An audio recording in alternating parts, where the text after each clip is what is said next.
ನಮಸ್ಕಾರ ವೀಕ್ಷಕರೇ, C9 ಕನ್ನಡ ಸುದ್ದಿವಾಹಿನಿಗೆ ಸ್ವಾಗತ. ನಾನು ನಿಮ್ಮ ಯಶೋಧ. ಕಲಬುರಗಿ ಜಿಲ್ಲೆಯ ಚಿಂಚೋಳಿಯಲ್ಲಿ ಈಶಾನ್ಯ ಪದವೀಧರ ವಿಧಾನ ಪರಿಷತ್ ಕ್ಷೇತ್ರದ ಪಕ್ಷೇತರ ಅಭ್ಯರ್ಥಿಯಾದ ನಾರಾ ಪ್ರತಾಪ್ ರೆಡ್ಡಿಯವರು ಪತ್ರಿಕಾಗೋಷ್ಠಿ ಜರುಗಿಸಿ ಮಾತನಾಡಿ, ಕಳೆದ ಈಶಾನ್ಯ ಪದವೀಧರ ವಿಧಾನ ಪರಿಷತ್ ಕ್ಷೇತ್ರದಿಂದ ಜೆಡಿಎಸ್ ಅಭ್ಯರ್ಥಿಯಾಗಿ ಕಣಕ್ಕಿಳಿದು ಕೆಲವೇ ಮತಗಳಿಂದ ಸೋತಿದ್ದೇನೆ. ನನ್ನ ಸೋಲಿಗೆ ಚುನಾವಣೆ ಸಂದರ್ಭದಲ್ಲಿ ಪದವೀಧರ ಮತಬಾಂಧವರು ನನ್ನ ಕ್ರಮ ಸಂಖ್ಯೆಯ ಮುಂದೆ ಒಂದನ್ನು ಬರೆದು ಮತವನ್ನು ಹಾಕಬೇಕಾಗಿತ್ತು. ಆದರೆ ಕೆಲವು ಪದವೀಧರರು ನನ್ನ ಗುರುತು ಮುಂದೆ ರೈಟ್ ಮಾರ್ಕ್ ಹಾಕಿದ್ದಕ್ಕಾಗಿ ಅವು ಮತಗಳು ರಿಜೆಕ್ಟ್ ಆಗಿದ್ದು, ಆದ್ದರಿಂದ ಮತ್ತೆ 2024ನೇ ಈಶಾನ್ಯ ಪದವೀಧರ ವಿಧಾನ ಪರಿಷತ್ ಕ್ಷೇತ್ರಕ್ಕೆ ಪಕ್ಷೇತರ ಅಭ್ಯರ್ಥಿಯಾಗಿ ಸ್ಪರ್ಧೆ ಮಾಡ್ತಾ ಇದ್ದೇನೆ. ಈಶಾನ್ಯ ವಲಯದ ಪದವೀಧರರು ನನ್ನ ಕ್ರಮ ಸಂಖ್ಯೆಯ ಮುಂದೆ 1 ಅಂತ ಬರೆದು ಈ ಸಲ ನನಗೆ ಗೆಲ್ಲಿಸಬೇಕು ಎಂದು ಮನವಿ ಮಾಡಿದರು. ವರದಿಗಾರರು ನಾಗರಾಜ್ ಪಾಟೀಲ್, ಚಿಂಚೋಳಿ. ಈಶಾನ್ಯ ಪದವೀಧರ ಕ್ಷೇತ್ರಕ್ಕೆ 2024ರಲ್ಲಿ ನಡೆಯುವಂಥ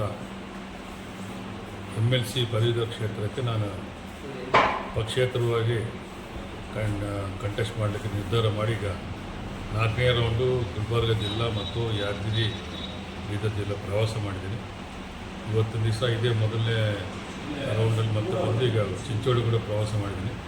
ಎಲ್ಲ ಕಡೆ ಹೋದರೂ ಕೂಡ ನಮಗೆ ಭಾಳ ಅದ್ಭುತವಾದಂಥ ಒಂದು ಬೆಂಬಲ ವ್ಯಕ್ತ ಆಗ್ತಾಯಿದೆ. ಇಲ್ಲ ಹೋದ ಸರಿ ತಾವು ಚುನಾವಣೆ ಸ್ವಲ್ಪ ಗೆಲ್ಲಬೇಕಾಯಿತು, ಸ್ವಲ್ಪ ಮಿಸ್ಟೇಕ್ ಆಗಿ ಇನ್ವ್ಯಾಲಿಡ್ ವೋಟ್ಸಿಂದ ಕಳ್ಕೊಂಡಿದ್ರಿ. ದಯವಿಟ್ಟು ಈ ಸಾರಿ ನಿಮ್ಮನ್ನು ಹೇಗಾದರೂ ಮಾಡಿ ನಾವು ಗೆಲ್ಲಿಸ್ತೀವಿ ಅಂತೇಳಿ ಮತದಾರರು ಅಪಾರ ಪ್ರೀತಿ ಇದರಿಂದನೇ ಅವರು ನಮಗೆ ಬರಮಾಡಿಕೊಂಡು ನಮಗೆ ಭರವಸೆ ಕೊಡ್ತಾರೆ. ಸೊ ಈ MP ಚುನಾವಣೆಯಲ್ಲೂ ಕೂಡ ತಮ್ಮ ಚಟುವಟಿಕೆಗಳು ಬಿಟ್ಟು ಕೂಡ ಪಕ್ಷಾತೀತವಾಗಿ ಜಾತ್ಯತೀತವಾಗಿ ನಾವು ಯಾವ ಕಾಲದಲ್ಲಿ ಏನು ಪುಣ್ಯ ಮಾಡಿದ್ರು ಗೊತ್ತಿಲ್ಲ, ಎಲ್ಲ ಜಿಲ್ಲೆಗಳಲ್ಲಿ ಒಳ್ಳೊಳ್ಳೆ ಸ್ನೇಹಿತರು, ಒಳ್ಳೊಳ್ಳೆ ಹಿತೈಷಿಗಳು ನಮಗೆ ಸಿಕ್ಕಿ ನಮಗೆ ಮಾರ್ಗದರ್ಶನ ಮಾಡ್ತಾಯಿದ್ದಾರೆ. ನಾನು ಈ ಸಾರಿ ಈ ಚುನಾವಣೆಯಲ್ಲಿ ಮಾತ್ರ ಒಳ್ಳೆ ಬಹುಮತದಿಂದ ಗೆಲ್ತೀರಿ ಅಂತ ನಮಗೆ ವಿಶ್ವಾಸ ಇದೆ ಸರ್. ಈಗ ಲಾಸ್ಟ್ ಟೈಮ್ JDS ಪಕ್ಷಲ್ಲೇ ನಿಂತಿರಿ ಸರ್, ಈಗ ಮತ್ತೆ ಭೀ ಕೇಳ್ಬೋದಲ್ಲ ಸರ್ ಬೇರೆ ಪಕ್ಷ JDS ಅಲ್ಲಿ?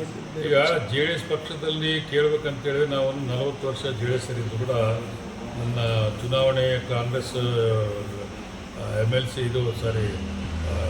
MLA ಎಲೆಕ್ಷನಲ್ಲಿ ನಮ್ಮ ಮಗ ಭರತ್ ರೆಡ್ಡಿ ನಿಂತಿದ್ದಕ್ಕೆ, ನಾರಾ ಭರತ್ ರೆಡ್ಡಿ ನಮ್ಮ ಅಣ್ಣನ ಮಗ ನಿಂತಿದ್ದಕ್ಕೆ ನಾನು ಅವ್ರ ಸಲುವಾಗಿ ನಾನು ಕಾಂಗ್ರೆಸ್ ಸಪೋರ್ಟ್ ಮಾಡಿ. ಸೊ 40 ವರ್ಷ ದಳದಲ್ಲಿದ್ದವನು ಕಾಂಗ್ರೆಸ್ಸಿಗೆ ಬಂದಮೇಲೆ ಈಗ ಇದುವರೆಗೂ ಕಾಂಗ್ರೆಸ್ಸು BJP ಮೈತ್ರಿಯಾಗಿ ಅವ್ರ ಅಭ್ಯರ್ಥಿನ ಅನೌನ್ಸ್ ಮಾಡಿ, ಸೊ ಅವ್ರ ಸಲುವಾಗಿ ನಾವು ಯಾವ ಮಾಡ್ತಂತ ಕಾಯ್ಕೊಂತ ಕೂತ್ಕೊಂಡು ಕಾಂಗ್ರೆಸ್ಸಲ್ಲಂತೂ ಆಲ್ರೆಡಿ ಚಂದ್ರಶೇಖರ್ ಪಾಟೀಲ್ನ ಆಯ್ಕೆ ಮಾಡಿದ್ರು. ಸೊ ನಮಗೆ ಅನಿವಾರ್ಯವಾಗಿ ಯಾವ ಮಾಡಿದ್ರು ಗೊತ್ತಿಲ್ಲ, ಯಾಕೆ ಕಾಯ್ಬೇಕಂತೇಳಿ ನಮಗೆ ಪಕ್ಷೇತರವಾಗಿ ನಿಂತ್ಕೊಳ್ಳಿ ಅಂತೇಳಿ ನಮ್ಮೆಲ್ಲ ಹಿತೈಷಿಗಳು ಎಲ್ಲರೂ ಅಡ್ವೈಸ್ ಮಾಡಿದ್ದಕ್ಕೆ ಪಕ್ಷೇತರವಾಗಿ ಚುನಾವಣೆ ನಿಂತಿದೆ. ಪಕ್ಷೇತರವಾಗಿ ಸ್ಪರ್ಧೆ ಮಾಡ್ತಾರೆ ಸರ್. ತಮ್ಮ ಏನು ಸರ್ ಮತಕ್ಷೇತ್ರದವರಿಗೆ ಏನೇನು ಇದು ಸರ್? ನಮ್ಮ ಮತಕ್ಷೇತ್ರದಲ್ಲಿ 4-5 ವರ್ಷ ನನಗೆ ಈ ಸರ್ ಚುನಾವಣೆ ಗೆದ್ದು ಟೈಮ್ ಕೊಟ್ಟರೆ ನಮ್ಮಲ್ಲಿರೋಂಥ DMA ಫಂಡ್ ಇರ್ಬೋದು, KKRDB ಫಂಡ್ ಇರ್ಬೋದು, ಈ ಫಂಡಿಂದ ಸತತವಾಗಿ ನಾವು 4-5 ವರ್ಷ ಕಷ್ಟ ಬಿದ್ದು ನಾವು ಏನಾದರೂ ಕೆಲಸ ಮಾಡಿದರೆ ನಮ್ಮಲ್ಲಿರೋಂಥ ಪ್ರಾಥಮಿಕ ಶಾಲೆ ಇರ್ಬೋದು, ಪ್ರೌಢಶಾಲೆ ಇರ್ಬೋದು, PU ಕಾಲೇಜ್ ಇರ್ಬೋದು, ಡಿಗ್ರಿ ಕಾಲೇಜ್ ಇರ್ಬೋದು, ಎಲ್ಲ ಕಾಲೇಜುಗಳು ಮೂಲಭೂತ ಸೌಕರ್ಯಗಳಲ್ಲಿ ಕಂಪ್ಲೀಟಾಗಿ ನಾನು ನೋಡ್ತಾ ಇದ್ದೀನಲ್ಲ, ಭಾಳ ಅಧ್ವಾನ ಸ್ಥಿತಿನಲ್ಲಿದ್ದಾರೆ. ಆಮೇಲೆ ಎಲ್ಲಿ ಕೂಡ ಸ್ಯಾನಿಟರಿ ಫೆಸಿಲಿಟಿ ಕೂಡ ಸರಿ ಇಲ್ಲ. ಇವೆಲ್ಲವೂ ನನ್ನದು ಮೊದಲನೇ ಆದ್ಯತೆ ಮೇರೆಗೆ ನಾನು 4-5 ವರ್ಷದಲ್ಲಿ ಸಂಪೂರ್ಣವಾಗಿ ಒಂದು ಬದಲಾವಣೆ ಮಾಡ್ತೀನಿ ಅಂತ ವಿಶ್ವಾಸ ನನಗೆ. ಲಾಸ್ಟ್ ಟೈಮ್ ಸ್ವಲ್ಪ ಮತಲ್ಲೇನು ಸೋತಿರಿ ಸರ್, ಈ ಸರ್ತಿ ಅದು ಮತ ಹಾಕಿದ್ದಾರೆ. ಮತದಾರರು ನನಗೆ ಪ್ರತಾಪ್ ರೆಡ್ಡಿಗೆ ಮತ ಕೊಡಬೇಕಂತ ಮತ ಹಾಕಿದ್ದಾರೆ.